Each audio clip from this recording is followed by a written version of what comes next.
1 2 1 2 in the place to be. Let me see what we got going on, chill, man.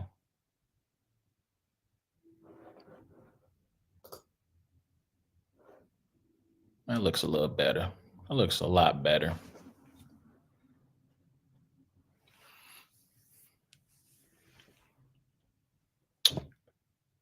In the immortal words of Varnell Hill, did you miss me? All right, man. It's Friday. Hope everybody's had a good week. Um, yeah, we're just gonna get right into it, man. Good morning, good afternoon, good evening, no matter where you may find yourself as you listen to this, and welcome to the only sports podcast with brains and bars. You're tuned into another episode of It's a Black and White Thing, featuring A1 and A Ward. You can check out every episode of It's a Black and White Thing by going to the podcast app of your choice, searching for It's a Black and White Thing or Brains and Bars.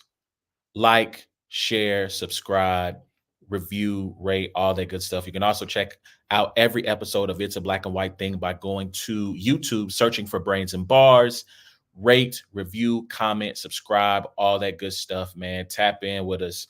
Tell a friend to tell a friend. It's those boys again. I would like to say, thank you to everyone who has been tapping in with us. I just did a quick, search on the analytics. We are a small podcast. We are not doing crazy numbers out here, and I don't want to act like we are, but we are thankful for the views and for the people who listen, whether it be on the YouTube version, whether it be on the Google Podcast or Apple or Spotify, however you listen. I appreciate y'all again, man. Keep telling the people about us, though. Help us get out there a little bit more. Um, you know, I'm not sure I want this to be, well, I'll save that thought for later. But I will say this as a, small time content creator, like the last couple of weeks have been a little bit rough for your boy with the home life, family ailments and things going on. And there have been days where I'm like, I need to record something because this would have been 2 weeks without us doing a show. And it's just like, if you follow this show for any length of time, if you're one of the homies, this show takes long sabbaticals. They can't even call it a hiatus. It's just a sabbatical. Like we'll just disappear for like 6 7 months at a time, pop back up, record for a little bit, disappear. So trying to be more consistent, trying to be better about it. And so, shout out Mama Ward in the building. I always appreciate you. Hope your week is well. I appreciate those of you who rock with us, who, like I said, it's all appreciated. So got a couple of things I'm gonna get into tonight. We're gonna talk a little bit about Avatar, the live adaptation that took place on Netflix. We're gonna talk a little bit about college football and expansion. We're gonna talk a little bit about oh goodness, what's the other thing? We're gonna talk about court storming a little bit. We're gonna talk a little bit about the Chiefs and free agency for them. So stick around. And I got, at the end of the show, because it is, mostly a sports show, but we also talk about a rap. Shout out to the homie A Ward. A Ward is probably, if he's not in New York, he is on his way to New York. He's going to be on Queen of the Ring tomorrow, taking on Bonnie Godiva, YTG on YTG Crime, going on tomorrow at Queen of the Ring in New York. So I believe there is a pay-per-view for that. So if you haven't purchased a pay-per-view, please get that and check that out and support the homies, support the ladies, support female battle rap, because it's going to be going down, right? Real quick, we got on this card, we got J Love versus Chrissy Yamaguchi, Rainfire Moon versus Tasha the Author. Seabree, the lyricist, is on this card. J2 versus K Profit should be a really good battle. J2 had a really good performance versus JC that dropped on the URL app. Don Lady versus Torture. So a bunch of recognizable, well-known names. Pull up, check it out, man. Support. Like I said, you can get the looks like there's a pre-order for the pay-per-view. So shout out to A Ward in his absence, man. We hope to have him back next week. But yeah, man, let's get into it, man. Let's talk about this. So first off, I got a couple of things I need to get off my chest, right? Just a few things. Number one, I need for us as a community, as a society, we got to do something about these prices, man, because it's getting out of hand. It's getting crazy out here. And it's been crazy, right? Like, I don't want to act like it just got crazy. But sometimes you go to pay for something, or you go to do something, and then like the price, it sticker shocks you, right? So for me, that point was last week. I had some people over at the house, looking at the house, doing some work, yada yada yada, whatever. So I'm working from home to start my day. We had my wife had made some hamburgers the night before, so I had that as a leftovers. We had some fries, but we knocked out the rest of the fries that we had at the crib. So I wanted some fries to go with my burger, right? So I'm like, yo, I'm gonna hit up McDonald's. It's right by the crib. You know what I'm saying? I think they got the best fast food fries in the game. Give me some fries with my burger, and we're gonna have a good little lunch, whatever, before I head into work for the day. So, let me say this: when it comes to ordering fast food, it is the year of our Lord 2024, right? And in the year of our Lord 2024, when you go to order from any fast fast food, fast casual spot, you need to be using an app, right? Like, there's no reason in the year 2024 for you to be pulling up to a drive-through lane of any spot where you can order ahead and either walk in or go through the drive-through to get your food. So that's number one, right? So I go on the McDonald's app. I order me, pull up the fries. Like, I want to get some fries. I got a medium fry.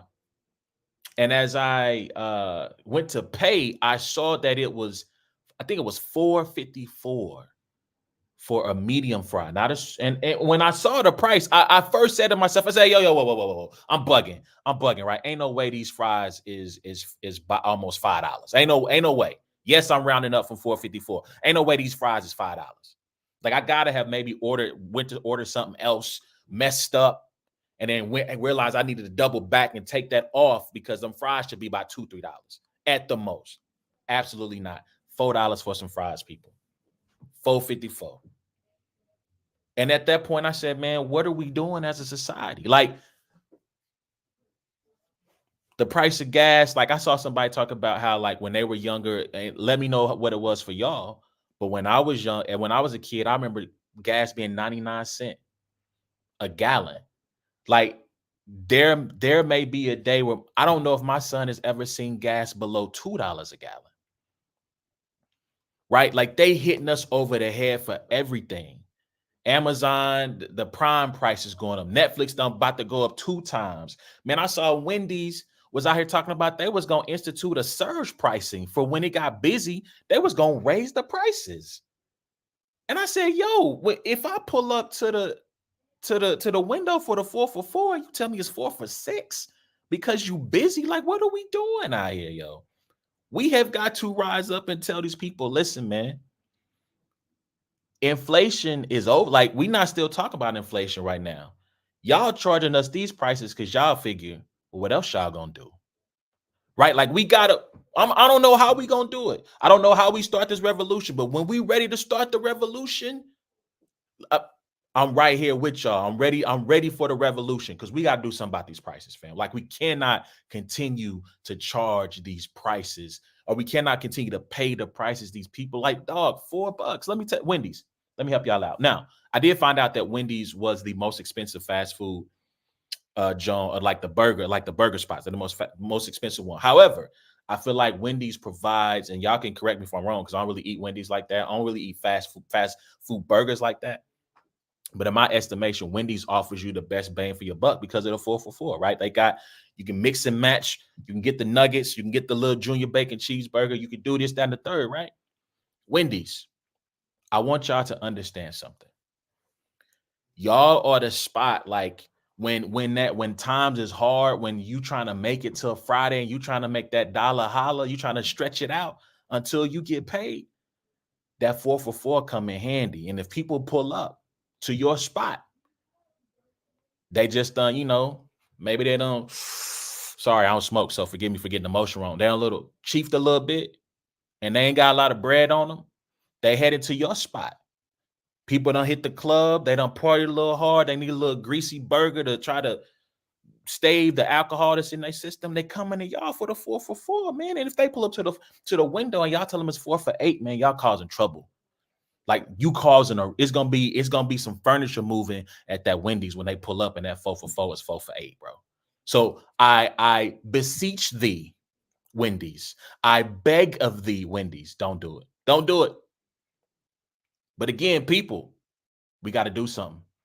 It's getting out of hand. When fries cost $5 and you ain't got nothing else on the ticket, we've to quote Michael Irvin, we're losing recipes. We're losing the essence, people. All right. All right, let's jump into this next John real quick. So Avatar, live action Avatar dropped last week. Or was it this week? I can't remember. I think it was last week. It was last week. Live Avatar dropped last week. And no, I'm not talking about, James Cameron's Avatar. The only Avatar that I acknowledge is our leader, our fearless leader, Aang. His people's Katara, Sokka. You know what I'm saying? Like that's Avatar to me. So if you don't know, Avatar was a cartoon that came out on Nickelodeon. I think it's somewhere around 2008. I can't tell you for sure because I didn't start watching until it was in syndication on Nickelodeon around 2010, 11. Excuse me. And so they have tried to adapt it once. First, M. Night Shyamalan, who destroyed the movie, the live adaptation. It was one of the worst movies I've ever seen, one of the worst adaptations I ever seen. And here's the thing about adaptations, right? Adaptations, you are allowed to have some creative license with an adaptation. You're allowed to maybe change some things around, change some plot lines, change some storylines. What I don't think you should do, you can do, but what you should not do is what M. Night did, and that was change the names of the pronunciations of the character's name. So it was not Aang, it was Ong. It was not Sokka, it was Soka. It was not Iroh, it was Ero. And look, maybe he was trying to be culturally appropriate. I have no idea. It was awful though, right? So now all these years later, they come out with an adaptation, a live adaptation on Netflix. And I got to say, man, I think they did a really, really good job.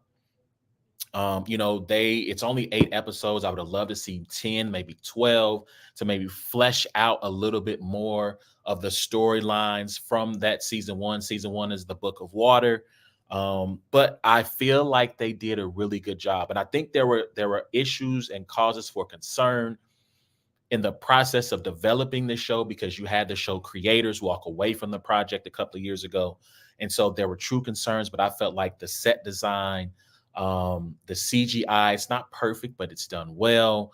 The costuming, the storytelling, the actors these are kids, right? So, I mean, you're not always going to get a stellar performance from kids. So, but overall, it's a good series. I'm going to watch it again. It was dope.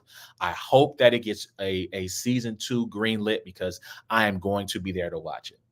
Now, I brought all this up to say, we are now living in a world, in a society where it is high fashion to hate on stuff because the day the show dropped, all I saw, that's not true. There were a lot of negative comments about this show, calling it trash, saying it's no good, CGI is terrible, acting's terrible, plot's terrible. There were no true, in my opinion, honest critiques. It was just a bunch of tearing down the show before people had really gotten a chance to even try to dig in and dive in and watch the show. And I gotta ask, man, when did y'all become such losers? Like what? When did this happen? When did y'all become such losers? And listen, I hate to even call y'all losers, but this is what y'all are, and I shouldn't call y'all losers because I know my Lord and Savior don't want me to be calling y'all losers. I know he does not want me calling another part of his creation losers, and I'm pretty sure when I stand before him, when my life is over, he's going to pull up this segment and he's going to go, A1. Would you care to explain why you were calling my people losers? And I'm going to look at him and be like, Lord, you saw them. You see it. Eeny, meeny, miny, mo. Look at these losers hating on the show. I know you see it. Like, I know you see it. You saw it just like I saw it. All these people hating on the show. And so it's like, y'all can't appreciate nothing. Y'all don't like nothing. Y'all don't rock with nothing. Like nothing about the show was good. There's no the backstory of how the Air Nation is wiped out by the fire. Like that wasn't dope to y'all. Like what are we talking about, bro? Like, and I don't. So I have a couple. I don't know when exactly the turn because okay, here's my other point about this, right?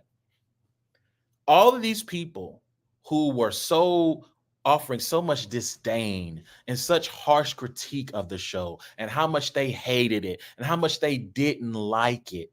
You know what's going to happen if there's a season 2? Those same people who claim to hate the show, who claimed that it was so bad, it was a terrible adaptation, that they did bad by the main characters, they're going to be watching in season 2 offering the same trash on the internet. And I don't know when we got to this place where people just come online to hate. Now, I can't pinpoint the exact time, but I feel like I have a good idea of when this trend truly started, right? So from a sports perspective, I think about Tim Tebow, especially Tebow time with the Broncos, where ESPN every week, First Take with Skip Bayless was finding ways to mention Tim Tebow, show highlights, put him into the discourse of their shows and their programming. And all I would see online were people who would be going nuts. I'm sick of you talking about Tim Tebow. He doesn't. So some of the critique of Tebow was fair, right? Like he's not doing much to help them win the game. Yes, the Tebow time late in the fourth quarters was a magical run for him, but the first 3 quarters he was trash, right? So some of the critiques were fair, but all I could see is, why are y'all talking about him? He's not that good. I hate this. Da da da da da. And I'm like, okay, but guys, if y'all hate it, why are you watching? Right? Like help me understand why you would hate watch something just to come online and tweet about it, right? So from a sports perspective, I feel like that is the benchmark where we could say people showed up to hate was Tim Tebow. From a pop culture perspective, my guess, especially from a social media standpoint, my other guess would be the Kardashians, right? Like you know, I we get it. We understand the infamy and in which Kim Kardashian's name enters the cultural lexicon, right? We understand the way she enters into our consciousness. It is not the most wholesome of entrances, right? But as the Keeping Up with the Kardashians starts to take off and it starts to become popular and their show starts to permeate our social conscious, all I would see is, I hate this. I hate the Kardashians. I can't stand Kim. She's only famous because of a sex tape. What actual talent do they have? It's not a good show. And again, my thing is just like, guys, if you don't like it, don't watch. Like you don't have to do this. You don't, when they come across your timeline, you don't have to engage. You can keep scrolling. You do not have to comment. Shout out Mama Ward. She says, whatever happened to saying if you can't say something nice, say nothing. I don't know. I I, I do not know when why we just simply cannot ignore. So I'm going to use myself as an example, right? I don't rock with Tyler Perry. Um, that has not always been the case. When I first started to watch Tyler Perry's plays as Medea, I thought they were funny. I thought it was pretty dope, right? And then he ventured into movies. So I watched, I almost said Woman Thou Loose. That was TD Jakes. Um, gosh, Diary of a Mad Black Woman, right? Like I watched that. I watched this other Jones. I watched Why Did I Get Married? But we got to Why Did I Get Married To? And we went to, I never forget, me, my wife, and a couple of other couples went to go watch this in the theaters. And I left the movie theater so disgusted. I said, I will not support another Tyler Perry project for the rest of my time. Now, I reneged on that a little bit. I rock with Meet the Browns. And that was because I like David and Tamla Mann. So when that show was on, I watched it. But after that, I cannot name another Tyler Perry. My wife knows. I cannot name another Tyler Perry movie or TV show that I've watched, tried to support. And my wife knows, like, she's watched some other stuff from him. And she's like, you want to watch it? Nah, I'm good. I'm gonna go do something else. Like, you want to go to the movies? Nah, I'm good. I'm gonna go do something else. Like, Mia Culpa just dropped, right? And one of the homies in the group chat said, yo, you gonna watch Mia Culpa? Like, I need somebody to watch this because I need them to discuss the absurdity of what I just saw. I need someone to dialogue about this. And I said, not your boy. We like, again, but I don't get online and say Mia Culpa's trash, or I don't pay attention to it. So listen, while I appreciate your hate watching of Avatar, because you likely allowed it to get a second season. If you truly are disgusted by the show, you truly don't rock with the show, don't watch it. Just let the people who enjoy it. I think this is a fair point from Mama Ward. Also, people can now hate online and hide behind the icon. This is absolutely the truth. This is absolutely 100% facts. People get online and they get digital beer muscles and they say things they would not dare say to another person's face. I'm not going to do it tonight, but on another night, I will share with you all the story of the time that I, as a Christian, I went into an atheist blog space and I challenged one of them to drop their location. But that's another story for another day. I want to close this segment again by saying, if you don't rock with Avatar, just don't watch it, man. Just let us who enjoy the series, enjoy what they're doing.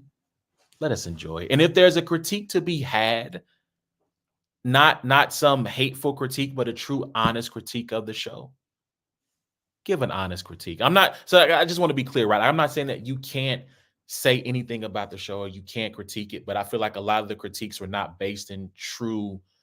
They were not posted to hopefully make the show better. They were just posted out of, I hate this. And I can't rock with that. I can't abide by that. All right. So let me know what y'all think, man. If y'all watched the Avatar series, The Last Airbender, let me know what you think. How did you like it? What were your favorite moments? What you like, what you didn't like. If there's a season 2, which I believe season 2 is going to be covering Earth, who would you want to see play Toph? That's the thing I'll say. I feel like they did a really great job on casting. I don't really have too much complaints there, man. I can't. I think the other thing that I'm really excited to see, because it's a live adaptation that they really didn't explore in the cartoon, is we get to watch Aang grow. Right, Gordon Cormier, who plays Aang, he's 12. I just saw an interview with him this week. His voice has already changed, so he's going through puberty. So if there is a season 2, the next time we see him, he's going to be a little bit taller. His voice is going to be deeper now. So we get a chance to truly watch Aang grow. We had to kind of use our imaginations, right, of him growing older over a 3-year period. But we actually will get to see Gordon Cormier, the main actor, grow. So again, let me know what y'all think, and mature and becoming a man. Let me know what y'all think. Hit me up. Hashtag Brains and Bars. Hit us up on Facebook, YouTube, IG, Twitter, at Brains and Bars. Let me know what y'all think about the show. All right. All right. Let's jump into the next topic. All right. So we're done with the pop culture stuff, man. Let's get into college football real quick. So college football, they are in the news this week. College Football Playoff Committee has been meeting to, they have solidified for the next 2 years the 12-team playoff. It is a 5+7 model, which means you will have 5 conference champions who will get automatic entry because of their winning their championship. And then you have 7, forget the verbiage they've used there, 7 at-large schools who will then make up the next 7, right? So they've gotten that settled. But this week there was news that came out of, we went from 4 to 12, and we're now already looking at going from 12 to 14. And so what a 14-team playoff would look like is you would have the Big Ten and the SEC would get 3 automatic qualifiers from their conference who would make it in. The ACC and the Big 12 would get 2 automatic qualifiers from their conference. The best ranking school from the group of 5 would get an automatic qualifier, and then there would be 3 at-large bids. Now, there has been another proposal floated because Notre Dame has a seat at the table in these conversations where possibly all of those things would still happen. And if Notre Dame was ranked inside the top 14, they would qualify for the tourney as well. So, which would mean there would only be 2 at-large bids if that were the case. But I think the first proposal is more likely to take shape than that little tweak I just discussed, right? And so I think I've talked about this on the show before, right? I have talked about how college football is my favorite sport. It is not the best sport, right? I think the NFL is the best sport from a gameplay, aesthetic, so on and so forth. And that, even me saying that, some of my friends will probably go, "Oh, you used to say the NBA." Listen. You get older, you mature, and your opinions do change sometimes, people, right? But the NFL is probably the best product out, especially when you talk about football. College football is very fun because of the tradition, the pageantry, the craziness of the sport, right? This show was formed in part because of me and Ward arguing about college football in our group chats amongst our friends. And going from 4 to 12 was something that I was not for. I didn't think we needed to expand that greatly. To me, an 18 playoff was perfect at worst. At best, you have a 16 playoff and to me, the 16 would have been a variable, right? To me, like if I were running college football, you would have a 16 playoff that wouldn't even be a 16 playoff most years. You would only invite 6 teams when you have a year like last year where you have 6 teams who have truly earned the right or through their play, right, deserve a spot in the playoff, but because of resume, because of losses, because of this, that, and the third, they don't get in, right? But to me, at best, a variable 6-team tournament, at worst, an 18 tournament, but they went from 4 to 12, and now they're talking about going to 14. And what the Big Ten, led by Tony Petitti, the commissioner, and Greg Sankey, the commissioner of the SEC, are proposing, to me, is really, it's whack. Like, I don't even know. It stinks. It's stupid. Right? Like, it doesn't make sense to give the Big Ten and the SEC 3 automatic qualifiers. And why do I say that? Because when you look at the college football playoff rankings, they're dominated by Big Ten and SEC schools. Like, I believe in the final rankings for the college football playoffs that determine who the 4 teams were, you had 4, I believe, SEC teams in the playoff. Or I'm sorry, in a hypothetical 12 team, you would have had 4 SEC schools and then 3 Big Ten schools in a hypothetical playoff. So to me, you're already going to have really healthy representation for those 2 schools. I'm trying to see if I can pull this up while I talk here. But in that final, so it's not counting, we're going to count Pac-12 teams as Pac-12 from this last iteration. But from the Big Ten, you would have had Michigan. You would have had Ohio State and Penn State in a 12-team tourney, right? In a 14, if you push it out to 14, now you add an extra SEC team in LSU. You have Missouri that would have made it in a 14 team. You have Georgia. You have Alabama, right? So you would have had, again, 4 SEC schools represented. And now that you have this extra addition of the Pac-12 schools into the Big Ten, and then Oklahoma and Texas, right?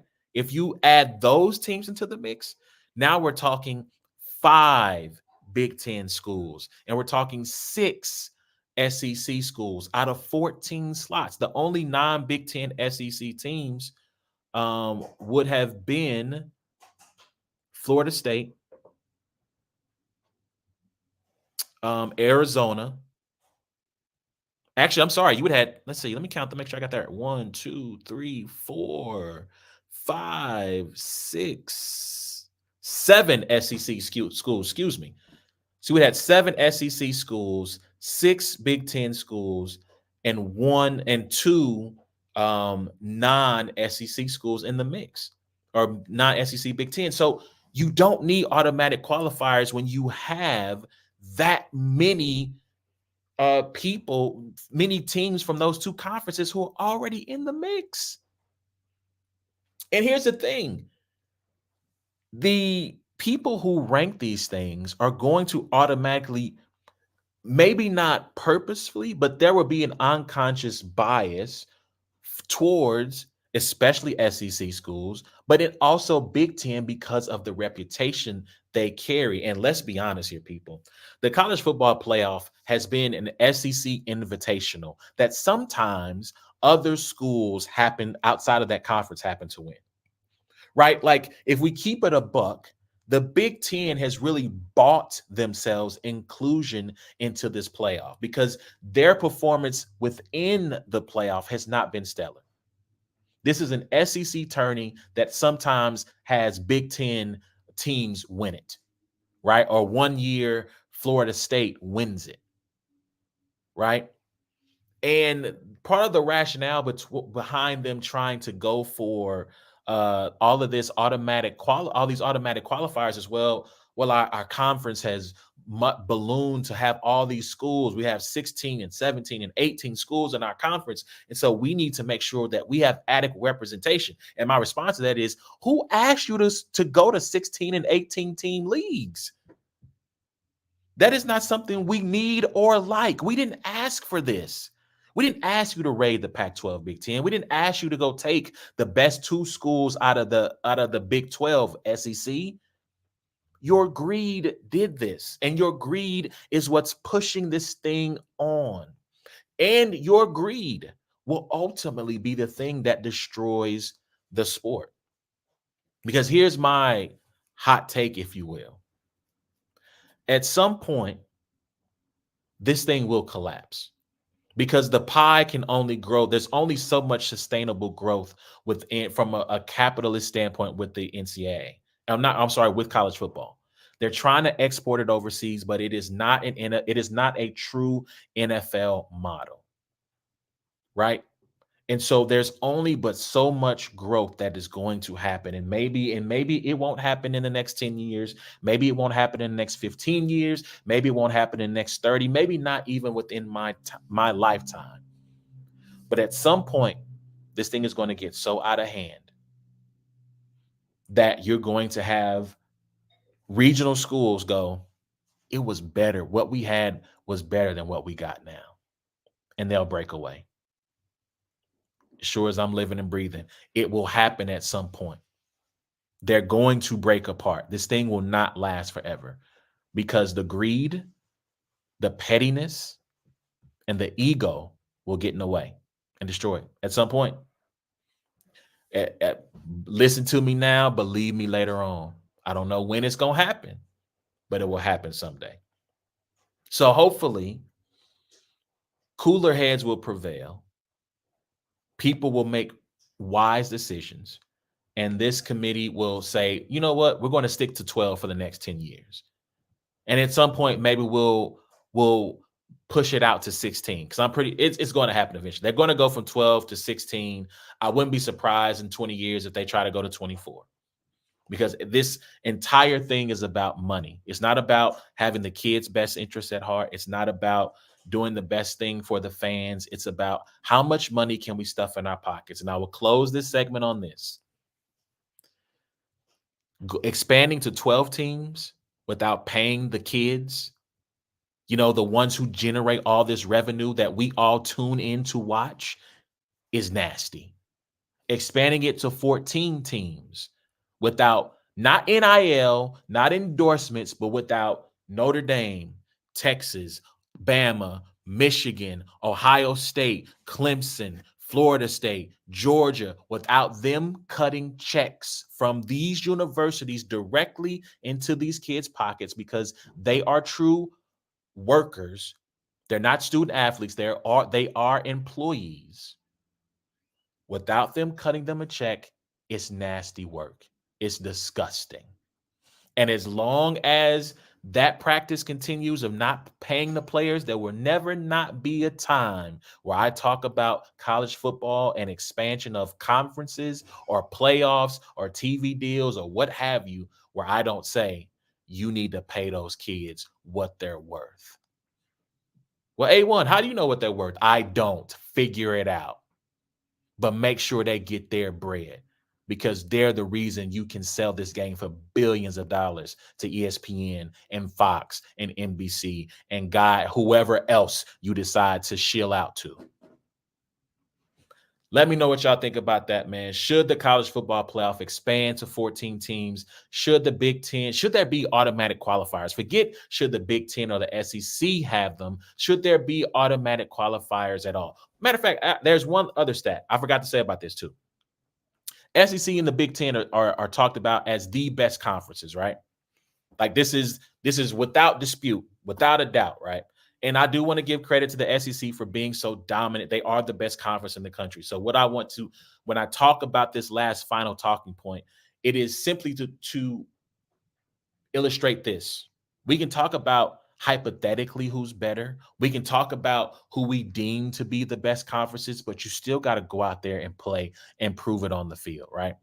So non-con records for each of the Power Five last year.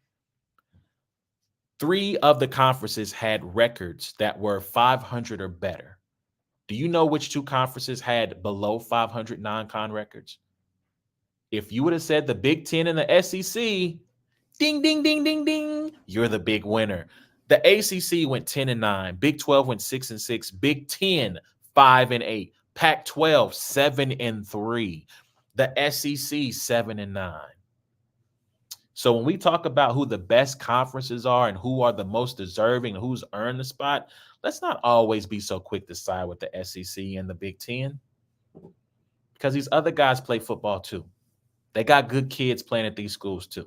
All right. I'm off that, man. Let's keep it moving. Let's stay in the world of college sports real quick. Let's talk college basketball real quick. And I hate I didn't get a chance to record last week because I really wanted to get into this topic. But court storming. What are we doing with it? We're going to keep it. We're going to allow it. Should they do it? Should they not? Right. So if you haven't kept up, if you haven't been under a rock, you didn't see the story. Wake Forest plays Duke at Wake Forest. Really good game, by the way. Really entertaining back and forth game. Wake Forest pulls it out at the end. Kids storm the court. Their best player, Kyle Filipowski, he's not moving very fast to get off the court, to be honest. A kid runs into his knee. Honestly, the kid had a phone in his face trying to run by him and go, ha, sucks to be you. And he hits his knee. Thankfully, Kyle Filipowski is okay. And he played in Duke's last game, and he appears to be able to continue his season. Thankfully, it was not something worse, right? And so this kicked off this entire firestorm of court storming. Should they allow it? Should they let this happen? And so on and so forth. And here's the thing. Court storming should absolutely be banned. It is very dangerous because you have all these people running onto the court. There have been stories of people, I forget what school it was, but there was a person who got trampled. They had a heart attack and died, right? I think there was either a sports writer or a player whose leg got broken because of fans rushing the court, right? And so this is a huge liability that the school takes on, that if something catastrophic happens where you have multiple kids who get trampled, who get hurt, who are severely hurt and potentially die, that school is now liable for the deaths of those children and could face litigation, right? They could face serious consequences if a star player has his leg torn up or her leg, because Caitlin Clark got bumped into. If a star player gets hurt during one of these court or field stormings and their career, their future professional career is impacted by that, a school could be liable for the damages to that person's then health and then future earnings as a professional athlete, right? So should they allow it? No, they absolutely should not allow it. Now, having said all that, they should absolutely continue the practice. Listen, man, This is one of the things you enjoy about college sports is the exuberance of the student section and of the fans. As much as I despise Duke because I am a North Carolina fan, I'm an Indy football fan, North Carolina basketball fan. As much as I despise Duke, part of the charm of the rivalry between Carolina and Duke is the Cameron Crazies. As much as I despise that school and despise them as a label, as a crew, that's part of what makes this rivalry the rivalry are the fans, right? Or when you watch Notre Dame and Michigan, or Notre Dame and USC, or Florida, Georgia, Texas, OU, right? The fans are what make this rivalry the rivalry. And so while it is incredibly dangerous, and I would like to see schools put some protocols in place to allow students and fans and whomever to rush the court or rush the field after a historic or a big victory, yes, there needs to be protocols put in place, right? I think if you are Duke, you're Duke. When people beat Duke, if you're any good, they're going to storm the court. To me, the only critique I would have of Kyle Filipowski is, my guy, you know what's about to happen. You know they're about to storm the court. Get off the court, my guy. Like, run. Don't saunter. Get off the court. Right. And there are a couple of other things of this I want to bring up as we continue. So there was during John Shire, who's Duke's head coach, right? During his time as a player, there was something that came to be known as Shire face. There were these ugly faces that he would make while he played the game, right? This came to prominence during the year they won the title. And while he's shaking hands with Steve Forbes, the head coach of Wake Forest, there was an incredible Shire face moment, right? So I'm going to just bring this up on the screen real quick so you can see it, and hopefully you can get a good look at this. This is Shire face. Look at that whole top row up there. That is Shire. I mean, it was just a really nasty, bitter beer face from Shire in that moment. All right. Sorry, I just had to point that out. But last thing I'll say, or one more thing I'll say about this. I think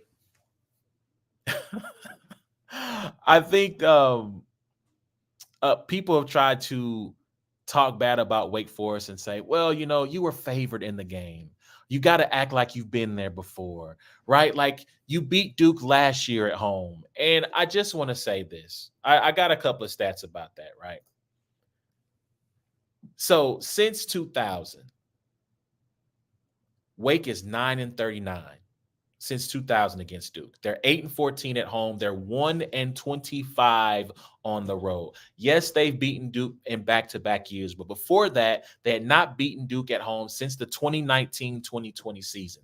They have not had back-to-back home wins versus Duke since 2007.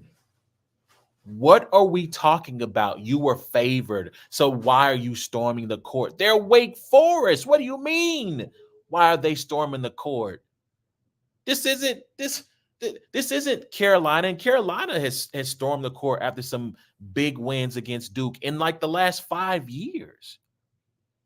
But this like Josh Howard is not walking through that door. CP3 is not walking through that door. Tim Duncan and Randolph Childress, they're not getting that caliber player year in and year out. So most years, they are the whipping boy for Duke. Duke is coming to town and they're putting in work and they're going back to Durham.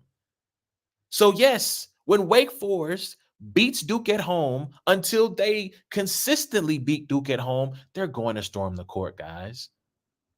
And so if you're Wake and you know this, and you have a decent team that has an opportunity to beat Duke, you have to have some protocols. I think the best idea I've heard is once the game is over, you put a timer up that says 30 seconds.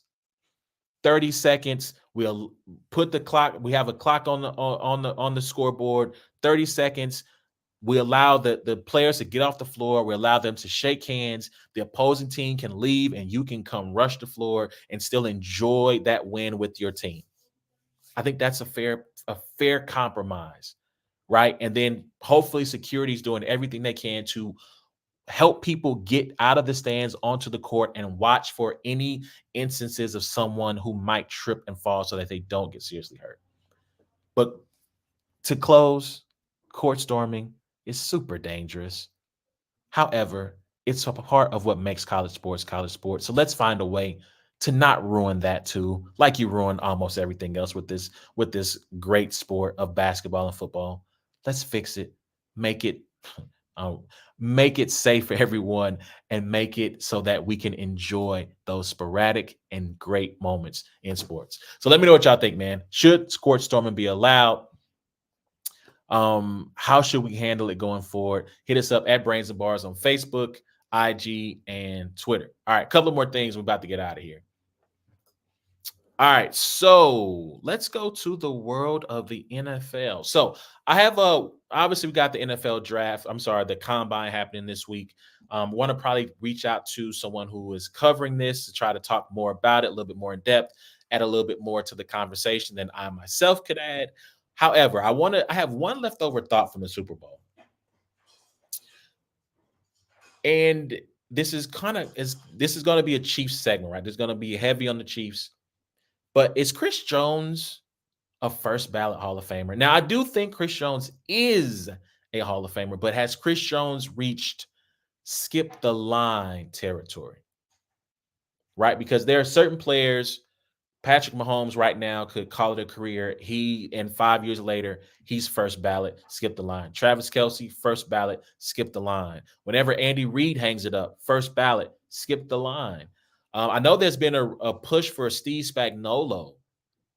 Interestingly enough, he's a 5-time Super Bowl champion to skip the line. Or it might be 4-time. I don't know if he was the D coordinator for the second time they beat Brady. He might have been.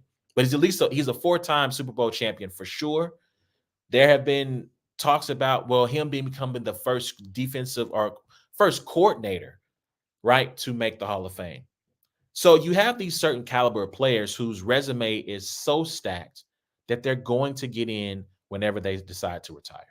Here is my pitch. If I were in the room, because the writers vote on this, if I were in the room, here's my pitch for why Chris Jones should be a first ballot Hall of Famer. He's a 3-time champion. We got to start with that, right?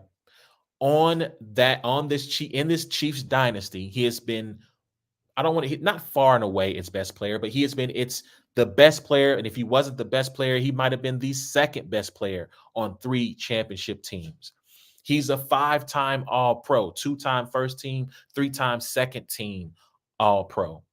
I forget how many Pro Bowls. I think it's like 4 or 5 Pro Bowls he's made to this point, which I don't really throw Pro Bowls in there because that accomplishment has become a little bit watered down because of how many people turn it down, right? But he also is a 3-time champion who's got some really big moments in at least 2 of their 3 Super Bowl victories. Like, I don't remember anything from Super Bowl, the last year's Super Bowl against the Philly that really stood out. But in this Super Bowl, he's got a couple of moments, obviously, where he possibly prevents touchdowns, right? He's taking points off the board. In the first Super Bowl, right, he's batting passes that should have been completions that potentially helped San Francisco win that first matchup. And so when you talk about narrative when it comes to Chris Jones, he is probably at best, the second best defensive tackle of his generation. At worst, the 5th or 6th or somewhere in the top 10, right? Because Aaron Donald has that unlocked, right? Like, nobody's surpassing Aaron Donald. When you look at his contemporaries, Bryant Young, to me, who just went in 2022, is his closest contemporary that, at least off the top of my head, right? Brian Young has the title in 94 with the Niners. He was a 3-time All-Pro, once on the first team, 3 times on the second team. And to me, when you look at his resume, when you take all of that into account, to me, that is the makings of a first ballot Hall of Famer. He is part of the foundation of the Chiefs dynasty, right? I think the one knock you're going to have against him is that his numbers are not up to par with most of these greats. Like even with Bryant Young has far better numbers than Chris.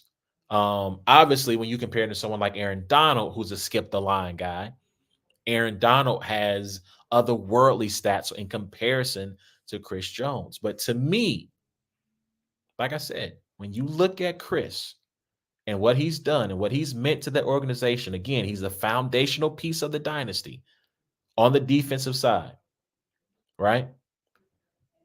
To me, and you never know with the voters because the voters can be fickle. You don't know who is what other skip the line guys might retire the same year Chris does, or other guys who are really close and gaining momentum towards getting into the hall, how that all affects things. But to me, I think Chris has a pretty decent shot, especially if they three-peat, especially if he can rack up a couple of more first team all pros.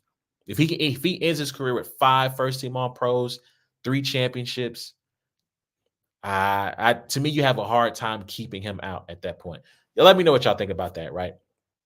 But continuing in the Chiefs kingdom, that leads me to free agency because we're now in a space where free agency, I believe, kicks off in, I think today's the first. In 10 days, free agency, I believe, kicks off. This is kind of like this legal tampering period where at the combine, people are going to be talking, having lots of people are going to be speaking with agents about deals. They're not supposed to, but they allow it. And so the Chiefs are in a place where they want to re-sign both L'Jarius Sneed, Chris Jones. I think those are at the top of their priority list from a re-signing standpoint. They've already franchised L'Jarius Sneed with the understanding that they'll try to work out a deal. If they can't work out a deal, they will trade him. Brett Veach has said getting Chris Jones because they did not franchise tag him, coming to a deal fairly quickly before the free agent period opens up because he will then be free to talk to anybody, is at the top of their list. And so that leads me to this interesting question. If you are Brett Veach and you are a Chiefs Kingdom fan, which one is more important to you? Is re-signing L'Jarius more important or is re-signing Chris? Now, if you followed this show, you know I've been on the pay that man his money since last offseason. I think Chris Jones, once again, as I just stated, foundational piece of the franchise and of these championship winning teams. And to me, having a guy, it is great to have someone who can provide pressure on the edge, but it is even better when you have someone who can wreck the middle of an offensive line because then it forces your quarterback towards those edge rushers because he can't stay in a pocket that is already collapsing from the inside. I like L'Jarius Sneed. In a perfect world, the Niners would go get L'Jarius Sneed. In a perfect world. However, if you go watch that Super Bowl, there are plays to be had on L'Jarius Sneed. He gets beat badly on what should have been possibly 2 touchdowns. But you know what happened? Chris Jones or George Karlaftis or someone else on that defensive line got pressure and didn't allow Brock Purdy to complete the pass. Right? It's a real kind of chicken or the egg thing. Which matters more? A great coverage cornerback or a great lineman? Right? My thoughts is that the lineman is the one that matters more. Because if you can get that instant pressure, it allows, if your cornerback is any worth his salt in doing his job, you're going to affect the process of that particular play. So for me, if I'm Brett Veach or if I'm in that seat, I am absolutely doing exactly what he did, which is franchise tagging Snead and trying to get a deal done with Chris Jones before he can walk out that door. Because again, I think Chris Jones has maybe 3 years. If I can get him a 4-year deal with something that's heavy on early guarantees and signing bonus and backloaded, so at the back half of his career, I can potentially cut strings if he's starting to fall off in year 3. That's what I would do. And I would try to go find a cornerback in the draft or maybe somebody in free agency, maybe Xavier Howard, maybe he won't come as expensive as L'Jarius Sneed. I don't know. He's a little bit older, he's been banged up, coming off injury. And if you know anything about Brett Veach and the Chiefs, they love an open box special. they love to find a player out there who they can be had a little bit of a discount. And I get it, right? You're paying Pat Mahomes all that money. I understand. But y'all let me know what y'all think, Chiefs Kingdom. Who would you rather have going into free agency? Chris Jones or L'Jarius Sneed, if you can only choose one. All right, so last thing on the Chiefs. They this week released a video detailing their desire to renovate Arrowhead Stadium. Now, part of this is banking on the Royals moving downtown into the Crossroads District. And then once they leave, then they bulldoze the K, and then they build this whole new palatial, new walkways, tailgating, VIP, right? All these things that would just enhance the fan experience.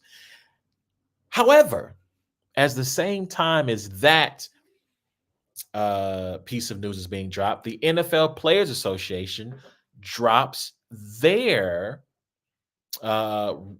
ratings for teams on various different things, training staff, facilities, coaching, ownership, family. You'll see in a second, like family setup, all this stuff, right? And the Chiefs, well, for those of you who are watching on YouTube, and if you're listening on podcasts, please take the time to go to YouTube so you can see what I'm about to show the people here. This is the Chiefs scorecard. And let me tell you something.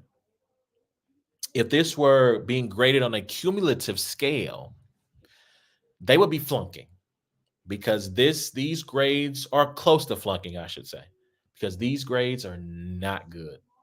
Treatment of families, D. Nutrition, locker room, training staff all get Fs. Ownership gets an F minus, which is crazy to me, given the fact that this is a three-time championship winning team in 5 years. An F minus for ownership is just mind-boggling. Now, I want to be fair to the organization. I have no idea what this really means, right? To me, this doesn't let me know anything other than the players are maybe just a little dissatisfied with some things, right? That's the first step, but I don't understand. I'm not sure exactly what the point is of this, right? What the bigger picture of this is, because I know Mike Evans is going to be a free agent, right? He's still talking to the Bucks, but he's going to test the market. Let's just say they offer Mike Evans $25 million a year for 3 years. I think Mike Evans is coming to Kansas City if that's the case, if that's the deal he's being offered, right? So it's not as if this hinders the Chiefs in signing free agents or getting people to come to Kansas City. However, I will say this. When you look at that ownership score, when you look at the facility score, and I think a big part of the facility score is they wanted to have, an upgraded facilities because they spend their time not in the locker room inside Arrowhead, but at the practice facility. They spend a lot because that's where they practice. They spend all their time there, right? And so I know Clark Hunt promised that things were going to be improved, things were going to be better, but that didn't happen, right? I think all they got were chairs. They got chairs that had backs on them, which to me, that just seemed like that was the least you could do, right? Maybe I'm tripping. There's a perception that I've seen float around on social media from various, not like, these troll accounts, but from actual sourced, real journalists, real people, that the Chiefs are cheap. Now, that's an EBP situation. That's everybody but Pat, right? Like, they're not being cheap with Pat, right? Patrick Mahomes is getting, if he wants a new deal, Patrick Mahomes is getting a new deal. Everybody else, well, you kind of, we'll see. You get in where you fit in, right? There's a little bit of, like I said, of I believe of a reputation that they're cheap. And whether that's fair or not, I think when you look at those scores, when you look at the treatment of families, when you look at the facilities, when you look at the ownership, the dietitian, training staff, so on and so forth, which if you're part of the training staff, like how do you feel? Like, dog, D? A D? Anyway, um, I think that there could be a little bit of people. This is confirmation bias for those people who feel like, yeah, Clark Hunt's not. He's going to do the bare minimum, right? I'm not going to call him Mike Brown of the Bengals because if I show you some of the comments from their scorecard, that's pretty crazy. But yeah, I think there's a little bit of that going on where people that perception is going to be there. And to be honest, I think when you think about them missing out on some of these free agent wide receivers, the Odell Beckhams, the DeAndre Hopkins, I think most Kansas City Chiefs fans have already dismissed the idea or notion that they could even sign a Mike Evans. I do wonder how this affects those kind of players that the Chiefs might want to sign. Not necessarily the MVSs of the world or the Donovan Smiths of the world, but again, that second tier star player that could really help shore up a position group that they just seem to keep striking out on. I do wonder how that scorecard might affect them and how they may feel about potentially coming to Kansas City. Now, I'm willing to be wrong about that, and I could be. You know, you get something right, you get something wrong. Just my thoughts. But y'all let me know what y'all think about that, man. Like, what do you think about the Chiefs score? Do you think that affects their ability to sign particular key free agents? Do you think it matters at all? And if so, how does it matter? Hit us up at Facebook, Instagram, or Twitter at Brains and Bars. Let me know what you think about that. All right, so that's pretty much the show today. I just want to do one last thing on our way out the door because we do talk battle rap from time to time, and I have done this in the past. I want to bring this back. YouTube drops of the week. And I'm a little bit late in doing this. So I got 3 of them things. Actually, I got 4 of them things because 3 of them things is symbolic for the 4th one that I'm going to post or talk about. So first up, YouTube drops of the week. We got from shout out to the good people in Michigan, Bar Wars Battle League. They had a battle that happened at the beginning of the year. It was Lady Caution versus Seabree, the lyricist that happened. Like I said, I believe it was in January. Really good battle. Little stumbles here and there between the two ladies. I got Seabree, the lyricist, though, taking this battle to 1, 2nd, and 3rd. I believe 2nd and 3rd. I feel pretty confident in that. But like I said, check out Bar Wars, Seabree, the lyricist versus Lady Caution, YouTube drop of the week. That's the first one. All right, second one. We go into iBattle. Shout out to iBattle. Always a good time at iBattle. They had a battle that Ward has been pushing me and bugging me to watch for at least a good 2 months or so. Homeschool versus Soul Khan. Dope back and forth. I actually finally got to watch this battle in its entirety last week. I thought Homeschool took the battle to 1, 2nd, and 3rd. I thought it was the best Soul Khan. Now, granted, I'm not a battle rap historian. I haven't been in the culture forever and ever and a day. I don't have a battle rap lifespan. Shout out to Rex. But I have seen just about every Soul Khan battle since his return. I believe that the only one I have not seen was against QP on GTX. And to me, barring watching that performance, it's the best Soul Khan since his return.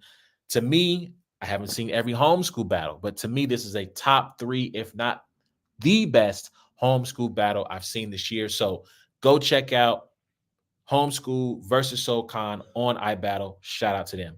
And then last but not least, or actually not last but not least, but for the 3 of them things, this battle dropped on urltv.tv. Shout out to the innovators, not the imitators, right? The worldwide leader in battle rap. They dropped on Pat Stay's birthday, RIP, long live Pat Stay. They dropped his final battle ever Pat Stay versus Real Sick. A really good battle. I have not had a chance to go back and watch this battle, but I wanted, again, my initial goal of doing the show, I believe last week was Pat's birthday, was to highlight and shout out this battle because it's an important battle, right? He's one of the icons within the culture. His life was tragically taken in September of 2022. And so, like I said, man, go check out this battle. I've watched it. I watched it live. I watched it when it dropped on the URL TV app. It's been a while, so I can't tell you who I got winning, man, but go check out that battle. Commemorate a legend, salute a legend in his final performance. Shout out to URL and shout out to the team there, right? Because they didn't have to drop that on the app. Let's just be real. They could have kept that battle on the app and said, if you want to see it, you got to go pay $7.99, get the app and check it out. So salute to Chico, P, Beasley, Smack. Shout out to them for doing it on his birthday as well. I thought that was a very nice touch and a very nice gesture. So shout out to URL. And speaking of URL, the final YouTube, it's not really YouTube, it's really an app drop. Chef Trez versus Fonz dropped on the app this week. That is, I haven't made my way through that entire battle, but I wanted to at least shout it out because I'm through the first round. I think I'm into Chef Trez's second. The first round from both of them was fire. Really dope rounds, really dope material, man. So I can't wait. I'm probably going to finish the rest of it this weekend. But if you have the app, go check out Chef Trez versus Real Sick. If you want to see it, I'm sorry, Chef Trez versus I'm gonna say Real Sick. Chef Trez versus Fonz. Go check it out. If you don't have the app, get the app. $7.99 a month. Check out the battles. All right. That's my time, man. One more time. YouTube drops in a week. Shout out to Bar Wars. Lady Caution versus Seabreed the Lyricist. Dope battle between two good female MCs. I battle Homeschool versus Soul Khan. Really, really dope back and forth. By the way, Homeschool's third, really touching, fire third. One of his best rounds ever. Pat Stay versus Real Sick. Long live Pat Stay, man. Go check that battle out on URL TV. And then URL TV app, Chef Trez, Fonz. Check them out. That's my time, man. Thank you for tuning in. Thank you for watching. Please remember, you can check out every episode of It's a Black and White Thing by going to the podcast app of your choice, searching for It's a Black and White Thing or hashtag Brains and Bars. Rate, review, subscribe, share, all that good stuff. You can also check out every episode that we do on YouTube by searching at Brains and Bars. I almost said 5 stars. Rate, review, subscribe, share, tell a friend to tell a friend. It's those boys again. You can also follow us on social media by going to YouTube, by going to Facebook, Instagram, or Twitter, searching at Brains and Bars. Follow us on each of those platforms. Shout out my guy A Ward, man. Like I said, he's in New York. Caskets versus Classics 2 going down this weekend. Queen of the Ring. Give it up for the ladies. Shout out Debo. Shout out Vague. Shout out Babs. And that's my time, man. Until next time, it's been a Black and White Thing. Good night. Y'all have a good evening, and I will holler at y'all next week.